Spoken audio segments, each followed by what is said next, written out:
আসসালামু আলাইকুম। প্রিয় দর্শক, ইউটিউব, ফেসবুকে ঢুকলেই দেখা যায় সারা দেশে তেল নিয়ে হাহাকার চলছে।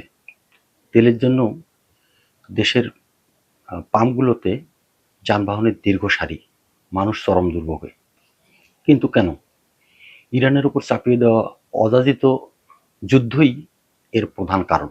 যুদ্ধ শুরু হওয়ার পরপরই ইরান সারা বিশ্বে তেল সরবরাহের জন্য একটি গুরুত্বপূর্ণ পয়েন্ট হরমুজ প্রণালী বন্ধ করে দিয়েছে।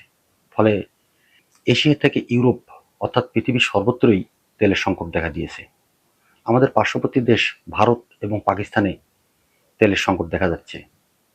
অর্থাৎ এই তেল সংকট শুধু বাংলাদেশের নয়, এটি এখন বিশ্বময় এক সংকটে পরিণত হয়েছে। বাংলাদেশের তেল সংকটের কারণ কি?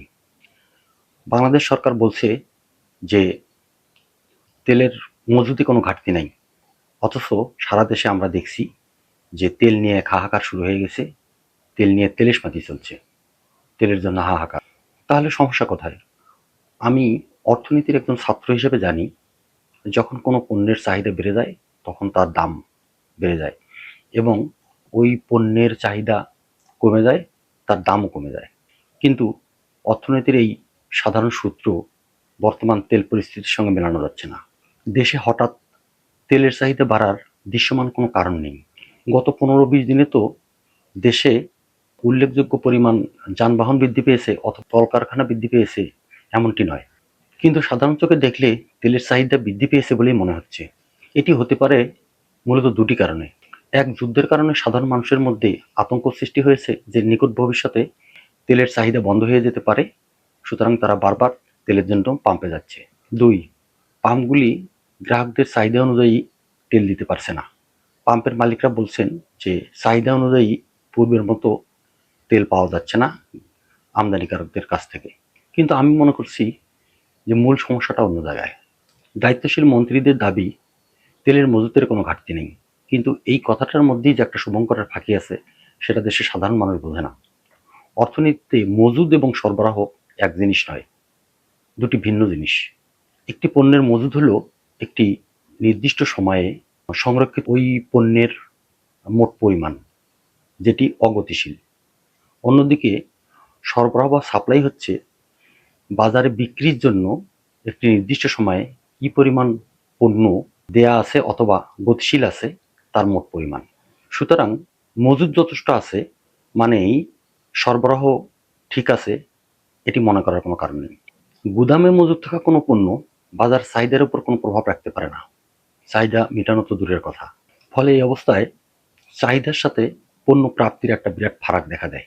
ভারতের অর্থনীতিবিদ অমর্ত্য সেন 1998 সালে একটি গবেষণার জন্য অর্থনীতিতে নোবেল পুরস্কার পান।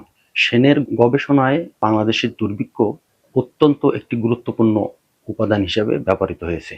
সেন তার গবেষণায় দেখান যে শুধুমাত্র খাদ্য ঘাটতির কারণেই দুর্ভিক্ষ হয়নি, বরং সিন্ডিকেট এবং সরবরাহ ব্যবস্থার ত্রুটির কারণে জনগণের কাছে পর্যাপ্ত খাদ্য পৌঁছতে পারেনি। এটি 1934 সালের দুর্ভিক্ষের একটি উল্লেখযোগ্য কারণ। অর্থাৎ সরবরাহ ব্যবস্থা সঠিক না থাকলে বিপুল পরিমাণ মজুদ থাকলেও একটি দেশে দুর্ভিক্ষ বা সংকট তৈরি হতে পারে। আমি ব্যক্তিগতভাবে এলাকার 2-3 জন বাইকারের সঙ্গে কথা বলেছি। তারা বলছে যে পাম্পে দীর্ঘ লাইন দিয়ে দীর্ঘ সময় অপেক্ষা করার পর 200 টাকা সমপরিমাণের তেল পাওয়া যাচ্ছে, কিন্তু বিভিন্ন বাজারে ছোট ছোট খুচরা দোকানে অতিরিক্ত টাকা দিলে পেট্রোল পাওয়া যাচ্ছে। 1 লিটার পেট্রোলের সরকারি রেট 122 বা 25 টাকার মধ্যে, কিন্তু এটি বাজারের বাহিরে ছোট ছোট দোকানগুলোতে 300 টাকা লিটার বিক্রি হচ্ছে। সুতরাং সরকারের এই বিষয়গুলোতে নজর দেওয়া উচিত। পেট্রোল পাম্প থেকে তেল উপযুক্ত যানবাহন ব্যতীত অন্য কোনো পাত্রে বিক্রি করার বিধান আছে বলে আমার মনে হয় না। তো এই অনৈতিক কাজটি যদি পাম্প মালিকরা করে থাকেন, তাহলে নিশ্চয়ই সেটি একটি সংকটের কারণ। তারা উচ্চমূল্যে বাহিরে বিক্রি করছেন এবং ছোট ছোট দোকানিরা সেগুলো নিয়ে এসে আরও উচ্চমূল্যে বিক্রি করছেন। এটি খুবই একটি আতঙ্কিত হবার মতো ব্যাপার। এই ছিদ্রটি কিভাবে বন্ধ করা যায় সে ব্যাপারে সরকারকে অবশ্যই তৎপর হতে হবে।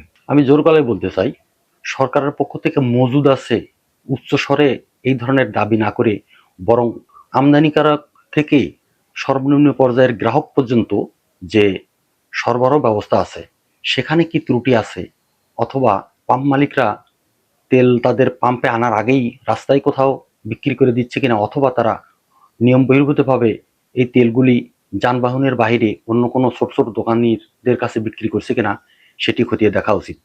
না হলে এই সংকট ভয়ঙ্কর রূপ নিতে পারে এবং সরকার এক বিপর্যয়কর পরিস্থিতির মধ্যে পড়তে পারে, যা অনাকাঙ্ক্ষিত।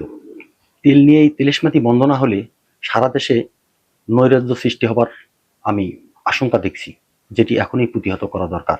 তেলের সরবরাহ অনিশ্চিত হলে সেটি উৎপাদন এবং পরিবহন খাতে এক মারাত্মক বিপর্যয় ডেকে আনতে পারে।